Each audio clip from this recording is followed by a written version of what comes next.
மாண்புமிகு பேரவைத் தலைவர் அவர்களே, தாங்கள் பேரவைத் தலைவராக ஒருமனதாக தேர்ந்தெடுக்கப்பட்டுள்ளீர்கள்.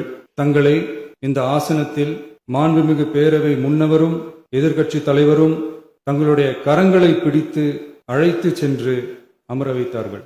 இந்த சம்பிரதாயம் எப்படி வந்தது என்று சொன்னால் சுவாரஸ்யமாக இருக்கும். பெரிய வரலாறு சம்பவத்தில் உள்ளது. இங்கிலாந்து நாட்டில் உள்ள பாராளுமன்ற நடைமுறைகளை போன்றதே நம்முடைய பாராளுமன்ற நடைமுறைகளும்.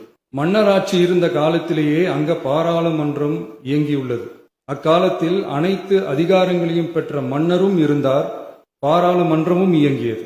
அங்கே மன்னர் ஒரு பணியை செய்ய வேண்டும் என்று விரும்புவார். பாராளுமன்றம் அவருடைய விருப்பத்தை பெரும்பாலும் நிராகரிக்கும்.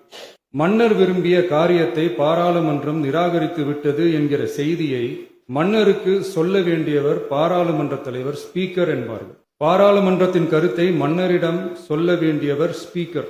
அதற்கு துணிவு வேண்டும். சில பணிகளை செய்வதற்கு தான் பாராளுமன்றத்தின் அனுமதி வேண்டுமே தவிர அந்த ராஜ்யத்தில் உள்ள எந்த பிரஜைக்கும் மரண தண்டனை விதிக்கும் அதிகாரம் மன்னருக்கு உண்டு. தான் விரும்பியதை பாராளுமன்றம் நிராகரித்து விட்டது என்று சொல்லும் ஸ்பீக்கருக்கு மரண தண்டனை விதிக்கும்படி ஆணையிடுவார். தலையை வெட்டி விடுங்கள் என்று ஆணையிடுவார்கள்.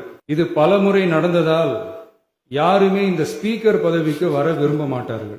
எனவே புதிதாக பாராளுமன்றம் அமையும் போது ஸ்பீக்கர் பதவிக்கு ஒருவர் அறிவிக்கப்பட்டவுடன் அவர் உடனே தலை தப்பித்தால் போதும் என்று ஓட்டம் பிடிப்பார்.